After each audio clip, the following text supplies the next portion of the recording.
32 साल का लड़का रात के 2 बजते ही उठकर बैठा है। उसकी पत्नी भी उठकर पूछती है, क्यों, क्या हुआ? लेकिन इसका गला पूरी तरह सूख चुका था, बात करना नहीं हो रहा था।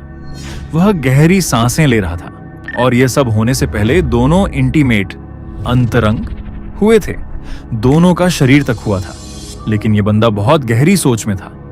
वह अपनी बीवी को मार डालने की सोच रहा था, लेकिन उसका हाथ मूवमेंट नहीं कर रहा था, हिल नहीं रहा था। थोड़ा इसके पहले की स्टोरी तुम समझे होगे, इससे तुम्हें एक अंदाज आएगा। इसका नाम है किरण। ये बेसिकली कोयम्बटूर, तमिलनाडु का लड़का है। बचपन में ही इसने अपनी माँ की मौत देखी थी। उसे वहां से ही प्यार नाम की कोई चीज नहीं मिली। वह हमेशा घर में ही पड़ा रहता था। उसका बाप किसी लड़की को बिना शादी किए उसके साथ घूमता था। ऐसे में किरण को जाते जाते घर से भी बहुत नफरत हो गई थी। वह हर दिन स्कूल जाता था। स्कूल स्टार्ट होने से पहले ही स्कूल पहुंच जाता था। वह किसी के साथ नहीं खेलता था, बस क्लासरूम के अंदर सपने देखता था। मतलब बिना आंखें बंद किए ही वह सोचता कि उसके स्कूल की बड़ी क्लास का एक बंदा जो बहुत अच्छी कबड्डी खेलता था, वह उसे हराए और सबसे शाबाशी और तारीफ ले। लेकिन सच में उसे कबड्डी खेलने के लिए ही नहीं लेते थे, क्योंकि उसे खेलना नहीं आता था। आखिरकार यह सब छुपाने के लिए वह सबके साथ झूठ वगैरह बोलकर अपनी इमेज मेंटेन करता था। उसके अंदर एक ऐसा डर भी बैठ गया था कि अगर वह किसी चीज में ट्राई करके फेल हो जाता है तो सब उसे फेलियर नाम से जानेंगे। इसीलिए बिना ट्राई करे रहना ही अच्छी बात है, ऐसा मानकर वह किसी भी चीज में ट्राई नहीं करता था। ऐसे ही उसका चलता रहा। एक दिन ऐसा आया कि उसे अपना स्कूल ही छोड़ना पड़ा और दूसरे स्कूल में पढ़ना पड़ा। 5वीं कक्षा में उसने एक प्राइवेट स्कूल ज्वाइन किया। वह अपनी जिंदगी में कभी प्राइवेट स्कूल नहीं गया था, न ही वहां कोई दोस्त था और न ही कुछ पता था। उसे तो पहले ही दिन बवासीर, घबराहट, परेशानी हो गई थी। वहां सब अच्छे से पढ़ते थे और ये गवर्नमेंट स्कूल से गया था। वहां बहुत स्ट्रिक्ट माहौल था। वहां के इंग्लिश सर तो उंगलियों के बीच में पेन और पेंसिल वगैरह रख दबाते थे।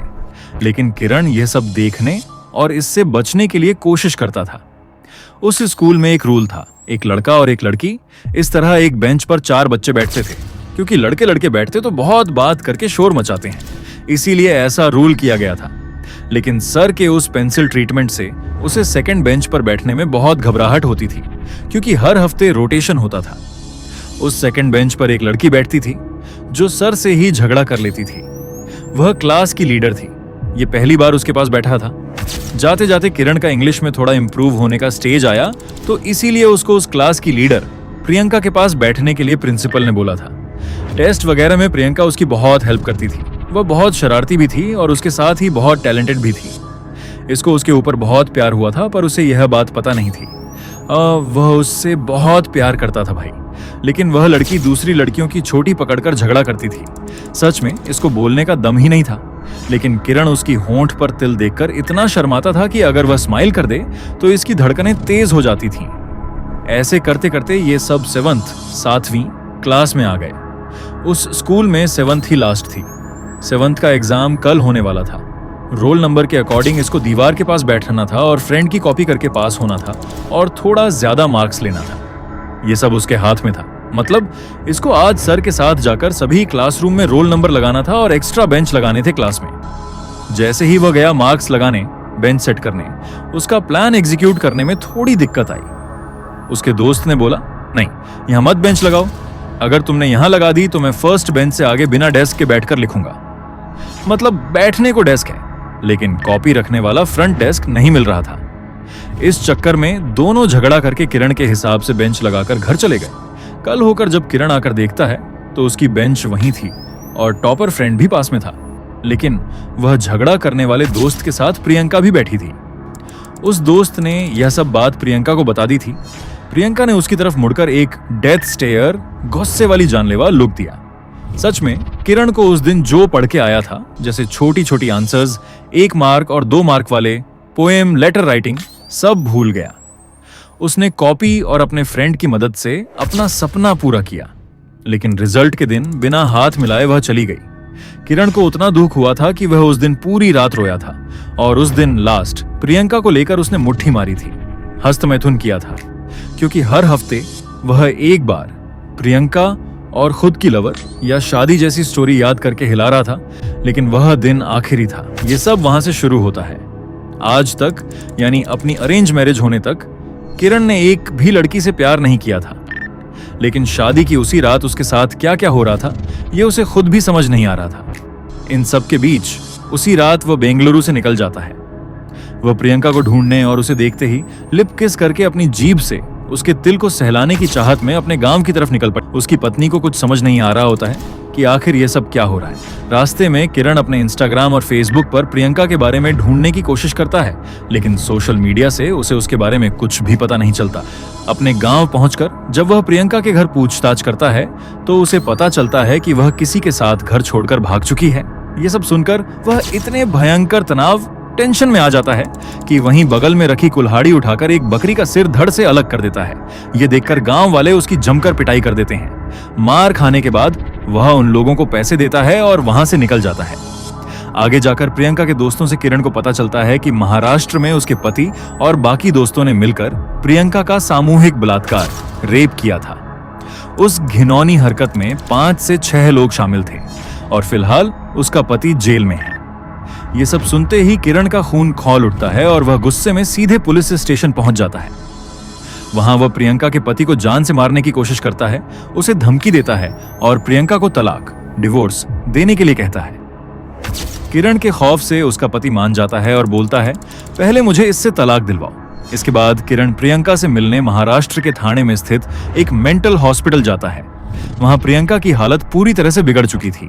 उसे देखते ही किरण के हाथ कांपने लगते हैं और डर के मारे उसका पसीना छूट जाता है, क्योंकि प्रियंका का चेहरा पूरी तरह से जला हुआ था और उसे अपना नाम तक याद नहीं था। उसे इस हालत में देखकर किरण तुरंत बाहर आ जाता है। वह वापस घर जाने के लिए रेलवे स्टेशन पहुंचता है, लेकिन तभी उसे वहां प्रियंका जैसी दिखने वाली एक हूबहू लड़की मिलती है। वह उसका पीछा करने लगता है। पीछा करते करते वह महाराष्ट्र के एक रेड लाइट एरिया में पहुंच जाता है। उसे देखकर वह लड़की, जो प्रियंका जैसी दिखती है, उसे अपने पास बुलाती है और अपनी एक रात की कीमत बताती है। किरण मान जाता है और दोनों एक कमरे में चले जाते हैं। कमरे में किरण अपनी जीभ से उसके दिल को सहलाता है और उसके साथ शारीरिक संबंध, सेक्स बनाता है। सब होने के बाद जब वह उसका नाम पूछता है तो वह बताने से मना कर देती है। किरण अगले दिन फिर आने के लिए उसका पता मांगता है, तब जाकर वह अपना नाम सेल्वी बताती है। उसका सच जानने के लिए किरण पास के ही एक होटल में कमरा बुक करके रुक जाता है। अगले दिन वह उस इलाके के मुख्य दलाल हेड के साथ बैठता है। दोनों साथ में खूब शराब पीते हैं। शराब के नशे में किरण उससे पूछता है, मुझे सेल्वी के बारे में पता चला है, क्या तुम उसके बारे में मुझे कुछ और ज्यादा बता सकते हो?